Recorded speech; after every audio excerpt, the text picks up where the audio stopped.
ನನ್ನ ಸಮಸ್ತ ಪ್ರೀತಿಯ ಕನ್ನಡಿಗರ ಕುಟುಂಬಕ್ಕೆ ಈ ನಿಮ್ಮ ಪ್ರೀತಿಯ ಅಭಿಮಡುವ ನಮಸ್ಕಾರಗಳು. ಗುಡ್ ಈವ್ನಿಂಗ್ ಹಾಗೂ ವೆಲ್ಕಮ್. ವಿಡಿಯೋ ತಮ್ಮನೆಲ್ಲ ನೋಡಿಬಿಟ್ಟು ನಿಮ್ಗಳಿಗೆಲ್ಲ ಈಗಾಗಲೇ ಗೊತ್ತಾಗಿರುತ್ತೆ ಈ ಒಂದು ವಿಡಿಯೋ ಅದ್ರ ಬಗ್ಗೆ ಒಂದು ಇನ್ಫಾರ್ಮೇಷನ್ ಆಗಿರಕ್ಕಂಥ ಒಂದು ವಿಡಿಯೋ ಅಂದ್ಬಿಟ್ಟು. ಎಸ್ ಹೌದು, ಸಾಕಷ್ಟು ಜನ ವಿದ್ಯಾರ್ಥಿಗಳು ಈ ಒಂದು ರೀವ್ಯಾಲ್ಯೂಯೇಷನ್ ರೀಫಂಡ್ ಬಗ್ಗೆ ಒಂದು ಡೌಟ್ ಕ್ವೆಶನ್ ಕೇಳ್ತಾಯಿದ್ರು. ಈ ಅಮೌಂಟ್ ಏನಿದೆ ನಾವು ಪಾಸ್ ಆದ ನಂತರ ಅಥವಾ ಇನ್ ಕೇಸ್ ಮಾರ್ಕ್ಸ್ ಬಂದ ನಂತರ ನಮಗೆ ಅಮೌಂಟ್ ರಿಟರ್ನ್ ಬರುತ್ತಾ, ಬಂದರೆ ಎಷ್ಟು ಮಾರ್ಕ್ಸ್ ಬಂದರೆ ನಮಗೆ ಅಮೌಂಟ್ ರಿಟರ್ನ್ ಬರುತ್ತೆ ಅನ್ನೋಕ್ಕಂಥ ಒಂದು ಕ್ವಶನ್ಗೆ ಒಂದು ಆನ್ಸರ್ ಕೇಳ್ತಾಯಿದ್ರು, ಒಂದು ಡೌಟ್ ಕೇಳ್ತಾಯಿದ್ರು. ಸೊ ಆ ಒಂದು ಡೌಟ್ಗೆ ಈ ಒಂದು ವಿಡಿಯೋದಲ್ಲಿ ಒಂದು ಕನ್ಫರ್ಮ್ ಕ್ಲಾರಿಟಿ ಇನ್ಫಾರ್ಮೇಷನ್ ನಿಮಗೆ ಕೊಡ್ತಾ ಇದ್ದೇನೆ. ಸೊ ಫಸ್ಟ್ ನಿಮ್ಗೆ ಹೇಳ್ಬೇಕಂತಂದರೆ ನಿಮ್ಮ ಒಂದು ರಿವ್ಯಾಲ್ಯೂಯೇಷನ್ ಏನಿದೆ ನೋಡಿ, ಆ ಡೇಟ್ 8th ಮೇಯಿಂದ ಸ್ಟಾರ್ಟ್ ಆಗುತ್ತೆ ಅಂತ ಹೇಳ್ಬಿಟ್ಟು ಒಂದು ಅಫಿಷಿಯಲ್ ವಿಡಿಯೋ ಕಡೆಯಿಂದ ಒಂದು ನೋಟಿಸ್ ಬಂದಿದೆ. ಇಲ್ಲಿ ನೀವು ಡಿಸ್ಪ್ಲೇ ಮೇಲೆ ನೋಡ್ಬೋದು.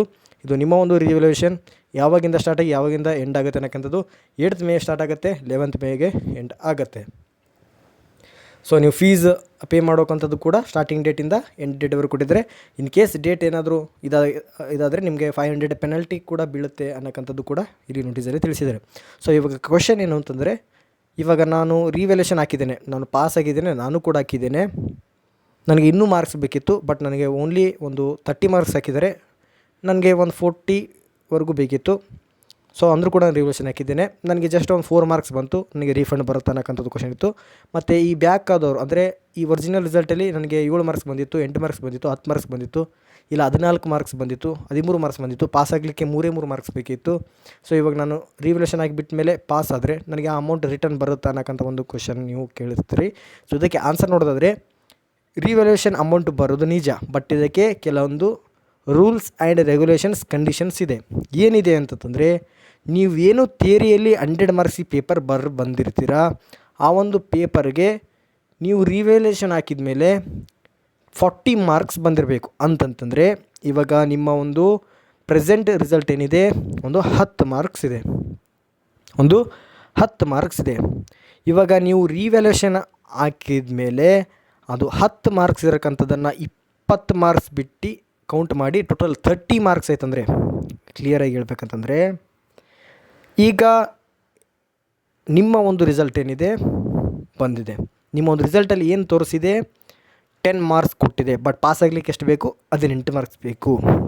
ಇವಾಗ ಅವರು ನಿಮಗೆ 18 ಮಾರ್ಕ್ಸ್ ಕೊಟ್ಟು ಪಾಸ್ ಮಾಡಿದರು, ಅದಕ್ಕೆ ರೀಫಂಡ್ ಬರುತ್ತಾ ಅಂತ ಒಂದು ಆನ್ಸರ್ ಕೇಳೋದಾದರೆ ರೀಫಂಡ್ ಬರೋಲ್ಲ. ಮತ್ತು ಯಾವಾಗ ರೀಫಂಡ್ ಬರುತ್ತೆ ಅಂತಂದರೆ, ನಿಮಗೆ ಇವಾಗ 10 ಮಾರ್ಕ್ಸ್ ಬಂದಿದೆ, ಇವಾಗ ನಿಮಗೆ ರಿವ್ಯಾಲ್ಯೂಯೇಷನ್ ರಿಸಲ್ಟ್ ಬಂದ ಮೇಲೆ ಅದು 10 ಮಾರ್ಕ್ಸ್ ಇರೋದನ್ನು 30 ಮಾರ್ಕ್ಸ್ ಆದರೆ 10 ಮಾರ್ಕ್ಸ್ ಇರೋದನ್ನು 30 ಮಾರ್ಕ್ಸ್ ಅಂದರೆ ಪ್ಲಸ್ 20 ಮಾರ್ಕ್ಸ್ ಆ್ಯಡ್ ಆದರೆ 20 ಮಾರ್ಕ್ಸ್ ಅಂದರೆ ನೀವು ಬರೆದಿರೋಕ್ಕಂಥದ್ರಲ್ಲಿ 40 ಮಾರ್ಕ್ಸ್ ಬಂದರೆ 100 ಪೇಪರ್ಗೆ ಎಕ್ಸ್ಟ್ರಾ 40 ಮಾರ್ಕ್ಸ್ ಬಂದರೆ ಆವಾಗ ನಿಮಗೆ ರೀಫಂಡ್ ಆಗುತ್ತೆ.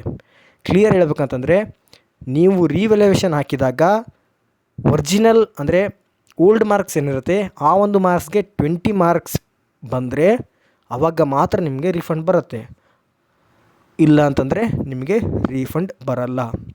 ಅರ್ಥ ಆಯಿತು ಅಂದ್ಕೊಳ್ತೀನಿ. ಇನ್ನೊಂದು ಸರಿ ಬೇಕಿದ್ರೆ ಎಕ್ಸ್ಪ್ಲೇನ್ ಮಾಡ್ತೇನೆ. ನಿಮ್ಮ ಓಲ್ಡ್ ಮಾರ್ಕ್ಸ್ ಎಷ್ಟಿದೆ ಅದಕ್ಕೆ 20 ಮಾರ್ಕ್ಸ್ ಬಂತು ಅಂತಂದರೆ, ನಿಮ್ಮ ಒಂದು ಓಲ್ಡ್ ಮಾರ್ಕ್ಸ್ ಇವಾಗ 10 ಇತ್ತು ಅಂತಂದರೆ ಇವಾಗ ರಿವ್ಯಾಲ್ಯೂಯೇಷನ್ ಮಾರ್ಕ್ಸ್ 30 ಬರಬೇಕು. 30 ಬಂತಂದರೆ ಅವಾಗ ಮಾತ್ರ ನಿಮಗೆ ರೀಫಂಡ್ ಬರುತ್ತೆ. 30ಗಿಂತ ಒಳಗೆ ಬಂದರೆ ಅಂದರೆ 29 ಬಂತು, 28 ಬಂತು, 27 ಬಂತು ಅಂತ ಅಂದರೆ ನಿಮಗೆ 1 ರೂಪೀಸ್ ಕೂಡ ರೀಫಂಡ್ ಬರೋಲ್ಲ. 30 ಬಂತು, 30 ಮೇಲೆ ಬಂತು ಅಂದರೆ ನಿಮಗೆ ರೀಫಂಡ್ ಬರುತ್ತೆ. ಸೊ ಸಿಂಪಲಾಗಿ ಹೇಳ್ಬೇಕಂದ್ರೆ 20 ಮಾರ್ಕ್ಸ್ ಜಾಸ್ತಿ ಬಂದರೆ, 20 ಮಾರ್ಕ್ಸ್ ಜಾಸ್ತಿ ಬರಬೇಕಂತಂದರೆ ನೀವು ಬರೆದಿರಕ್ಕಂತಂದರೆ 40 ಮಾರ್ಕ್ಸ್ ಬರಬೇಕು, ಯಾಕಂದರೆ ರಿಡ್ಯೂಸ್ ಆಗುತ್ತೆ. 40 ಮಾರ್ಕ್ಸ್ ಬರೆದ್ರೆ ಅವಾಗ 20 ಮಾರ್ಕ್ಸ್ ಆ್ಯಡ್ ಆಗುತ್ತೆ. ಸೊ ಸಿಂಪಲಾಗಿ ಅರ್ಥ ಮಾಡಿಸ್ಬೇಕು ನಿಮಗೆ. ಅಂದರೆ ನಿಮ್ಮದು ಇವಾಗ 10 ಮಾರ್ಕ್ಸ್ ಇತ್ತಂದರೆ ರಿವ್ಯಾಲ್ಯೂಯೇಷನ್ ಹಾಕಿದ ಮೇಲೆ 30 ಮಾರ್ಕ್ಸ್ ಬಂತಂದರೆ ಅವಾಗ ನಿಮಗೆ ರಿಫಂಡ್ ಆಗುತ್ತೆ, ಇಲ್ಲ ಅಂತಂದರೆ ಇಲ್ಲ. ಇವಾಗ ನಿಮ್ಮದು 10 ಮಾರ್ಕ್ಸ್ ಇದೆ, ರಿವ್ಯಾಲ್ಯೂಯೇಷನ್ ಹಾಕಿದ ಮೇಲೆ 18 ಮಾರ್ಕ್ಸ್ ಬಂತು ಅಥವಾ 20 ಮಾರ್ಕ್ಸ್ ಬಂತಂದರೆ ನಿಮಗೆ ಯಾವುದೇ ರೀತಿಯಲ್ಲೂ ಕೂಡ ರೀಫಂಡ್ ಬರೋಲ್ಲ, ಯಾವುದೇ ರೀತಿಯಲ್ಲೂ ಕೂಡ 1 ರೂಪೀಸು ನಿಮಗೆ ರಿಸೀವ್ ಆಗೋಲ್ಲ. ಅದೇ ಇನ್ ಕೇಸ್ ಏನಾದರೂ ಈಗ 10 ಮಾರ್ಕ್ಸ್ ಇರೋದು 30 ಮಾರ್ಕ್ಸ್ ಆಯಿತು ಅಂತಂದರೆ ಆವಾಗ ನಿಮಗೆ ಡೆಫಿನೆಟ್ಲಿ ರೀಫಂಡ್ ಅಮೌಂಟ್ ಬರುತ್ತೆ. ಸೊ ಎಲ್ರಿಗೂ ಇದು ರೀಫಂಡ್ ಬಗ್ಗೆ ಅರ್ಥ ಆಯಿತು ಅಂದ್ಕೊಳ್ತೀನಿ. ಸೊ ಇನ್ನೊಂದು ಏನು ಅಂತಂದರೆ, ಈ ಒಂದು ವಿಡಿಯೋ ಡಿಸ್ಕ್ರಿಪ್ಷನಲ್ಲಿ ಹಾಗೂ ಕಮೆಂಟ್ ಸೆಕ್ಷನಲ್ಲಿ ನಮ್ಮ ಒಂದು ವೆಬ್ಸೈಟ್ದು link, WhatsApp channel link, Telegram channel ಲಿಂಕ್ನ ಪ್ರೊವೈಡ್ ಮಾಡಿರ್ತೇನೆ. ಸೊ ಆ ಒಂದು ಲಿಂಕ್ ಮುಖಾಂತರ ನೀವು ಓಪನ್ ಮಾಡಿ ಜಾಯಿನ್ ಆಯಿತು ಅಂತಂದರೆ ನಮ್ಮಲ್ಲಿ ಇರತಕ್ಕಂಥ ಒಂದು ನಮ್ಮ ಚಾನಲ್ ಮುಖಾಂತರ ನಿಮಗೆ ಅಪ್ಡೇಟ್ಸ್ ಕೊಡ್ತಿರ್ತೇವೆ ಟೈಮ್ ಟು ಟೈಮ್. ಜೊತೆಗೆ ಎಲ್ಲನೂ ಕೂಡ ಸ್ಟಡಿ ಮಟೀರಿಯಲ್ಸ್ ನಿಮಗೆ ಸಿಗುತ್ತೆ, notes, important questions with answers, solved model question papers previous years. So everything ನಿಮಗೆ ಅಲ್ಲಿ ಅವೈಲೇಬಲ್ ಇರುತ್ತೆ. ಲ್ಯಾಬ್ ಮನ್ಯುವಲ್ಸ್ ಇಟ್ಕೊಂಡು ಎಲ್ಲನೂ. ಸೊ ಎಲ್ಲರೂ ಜಾಯ್ನ್ ಆಗಿ ನಿಮಗೆ ಬೇಕಾಗಿರ್ತಕ್ಕಂಥ ನೋಟ್ಸ್ ಮಟೀರಿಯಲ್ಸ್ ನೀವು ತೆಗೆದುಕೊಳ್ಳಿ, ಚೆನ್ನಾಗಿ ಸ್ಟಡಿ ಮಾಡಿ ಅಂತ ಹೇಳ್ತಾ ಎಲ್ರಿಗೂ thank you. Have a nice day.